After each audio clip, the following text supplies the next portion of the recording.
आजाद भारत की एक ऐसी तस्वीर जहां दलित होना पाप हो गया है। जी हां, हम बात कर रहे हैं छत्तीसगढ़ के भटगांव विधानसभा क्षेत्र की, जहां से विधायक लक्ष्मी राजवाड़े छत्तीसगढ़ शासन में महिला बाल विकास एवं समाज कल्याण मंत्री है। ग्राम पंचायत सुंदरगंज में उप सरपंच के दबंगई के कारण ग्राम पंचायत के द्वारा कुछ परिवारों पर ही बेदखली की कार्रवाई एक तरफा की जा रही है। इस पूरे संवेदनशील मामले में देखिए हमारी एक खास रिपोर्ट।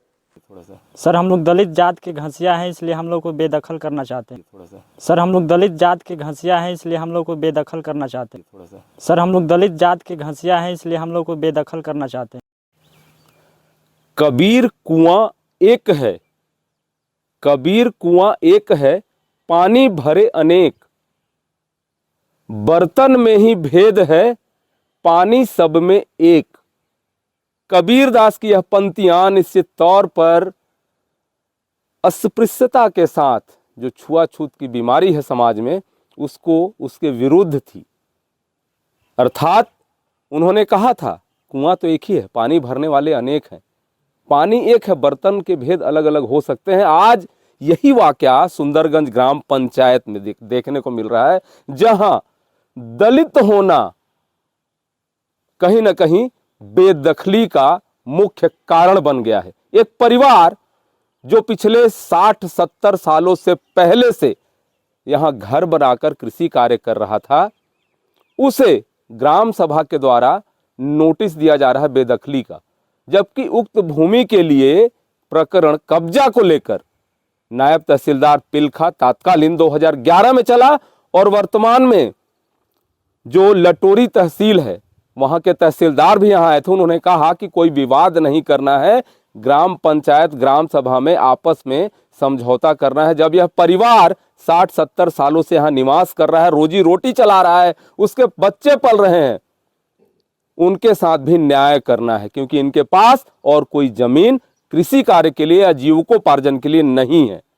ग्राम सभा में आपको बुलाया गया था। क्या नाम है आपका? शुभ नाम बताएंगे। दिमाग साहब जी, ग्राम सभा में आपको कभी बुलाया गया था जमीन को लेके?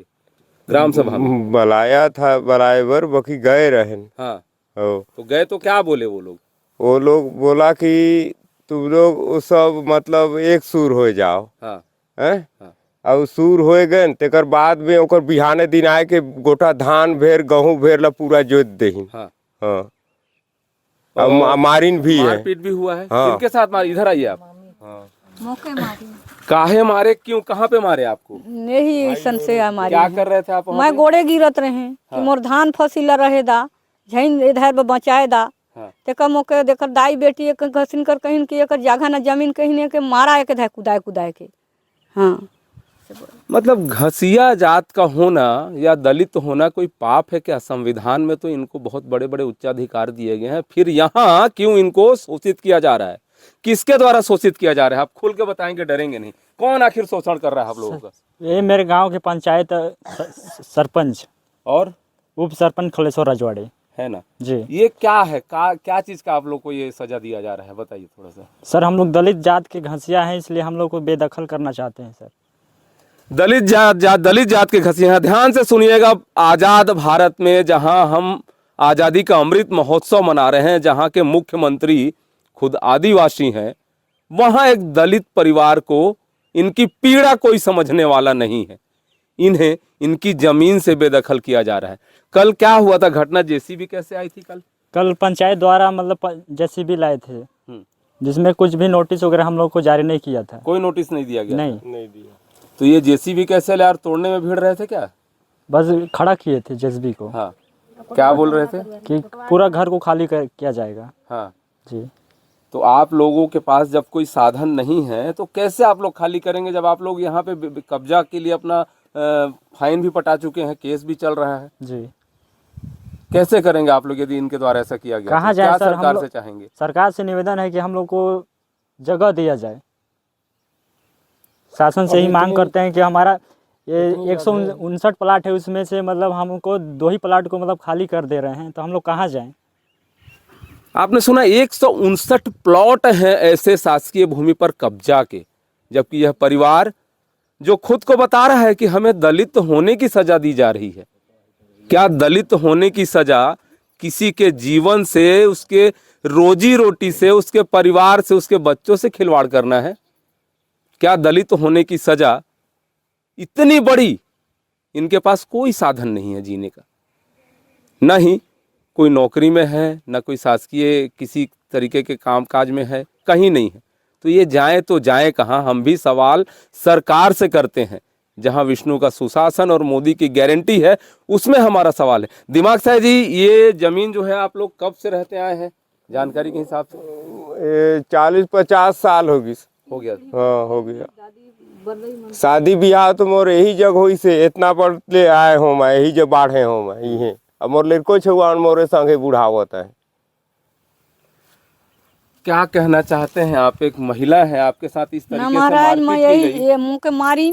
मोर बड़े बड़े लड़का छुआ हैं, 3 पीढ़ी बीत गई। मोर सास ससुर मरीन, मोर बरदई सास मरी। अब महू बुढ़ाए चाहत हूँ तो गिर कर में आए कि यहाँ बसल हूँ। अब मला गोड़े गिरे कि अरे मोर फसिल ला तो रहे धान ला झीन जोता, तो कहीं कि पूरा मार देन कि घसीन ला मारा एक दाई बेटी 14 एक धैरी से कही। आखिर ये कब तक होता रहेगा? हमारा कहना ये है। यहाँ की कौन है विधायक? यहाँ की कौन है?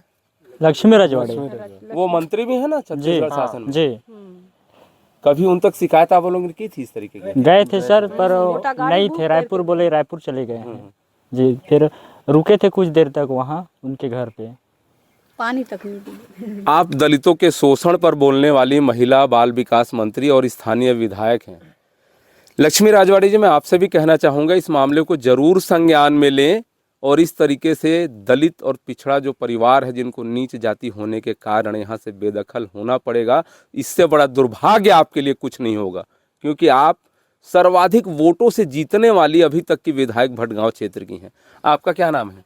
शिवनाथ है मेरा। पूरा नाम बताएंगे? शिवनाथ है मेरा। कौन से सगा हैं आप? घसिया सारथी। आपको भी नोटिस दिया गया है? जी हाँ। तो कहीं ना कहीं बातें तो स्पष्ट हैं कि दलित होना आज के समय में भी पाप है।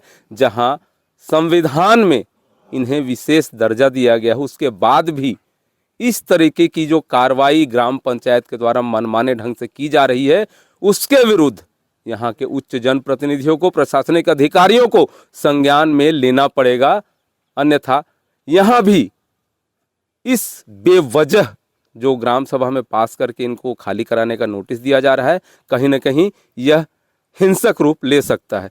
क्या ग्राम पंचायत में लोग यहाँ कैसे बैठते हैं? ग्राम सभा में कैसे बैठते हैं? किस स्थिति में रहते हैं वो लोग? बस 15 से 20 लोग बैठते हैं और अपना खुद से पास कर लेते हैं। जो भी पास करते हैं उसको पास कर देते हैं। हाँ, मैं सुना हूँ नशे वशे में भी बैठते हाँ, हैं। नशे करके भी मतलब बैठते हैं। और कल भी वो तहसीलदार आए थे ना, तो नशे में मतलब एकदम किसी का कॉलर पकड़ दे रहे थे कल। कौन? वही पब्लिक है, गांव के पंचायत एक आध दो लोग। लोग, पंचायत लोग जी। आम पब्लिक। पंचायत को अपनी बपौती समझने वाले भी सुन लें। पंचायती राज अधिनियम में स्पेशल रूप से ऐसा कोई प्रावधान नहीं है कि आप हिंसा का रूप अपनाएं या जबरन 10 से 15 या 20 लोग मिल के किसी भी निर्णय को ले लें। अब सबसे बड़ी बात, दिमाग साहब जी, सरकार ने कल जैसे तहसीलदार साहब आए, हाँ। उन्होंने क्या कहा? वो काहे नहीं बोला, बोलिस कि झगड़ा झंझट एवं बाजत है, चाला भागी ये जग से। हाँ, और साए से अपन गाड़ी मोड़ी नाऊ पार हो गई। तहसीलदार साहब चले गए। चले गए। क्या बोले? क्या बोले? वो बोली कि आपका पंचायत में मामला सुलझा लीजिए, उसके बाद में देखा जाएगा। जो पंचायत बोलेंगे वही हम लोग करेंगे, फिर पंचायत जाएगा तो उसके आदेश से। इन लोगों का कहना है कि यहाँ पे शासकीय भवन कुछ बनाना है क्या? और यहाँ शासकीय जमीन नहीं है क्या? 159 प्लाट है सर, बहुत ज़्यादा हम लोग के शासकीय भूमि है सुंदरगंज में। हाँ, तो बस छोटे कास्ट लोग को मतलब टारगेट लिए हैं घर तोड़ने का, जिसमें हम लोग घसिया जात के हैं, उरांव जात के हैं। बस उन्हीं लोगों को टारगेट लिए हैं ग्राम पंचायत लोग। बात तो स्पष्ट है। सरकार को तो सोचना होगा, यहाँ के प्रशासनिक अधिकारियों को भी कोई ना कोई कदम उठाना होगा, ताकि दलित और जो नीचे तबके के लोग हैं जातिगत में, उन पर किसी तरीके का अत्याचार ना हो सके। अब देखना होगा इस गंभीर विषय को लेकर जिला प्रशासन या यहाँ की विधायक जो वर्तमान में महिला बाल विकास मंत्री हैं, कितनी संजीदगी से इस मामले को लेती हैं, कितनी गंभीर होती हैं और प्रशासन क्या कार्रवाई करता है, यह तो देखने वाली बात होगी। सहयोगी महेंद्र देवांगन के साथ doctor Pratap Narayan Singh, Indian Republic news, गणतंत्र भारत की स्वतंत्र आवाज।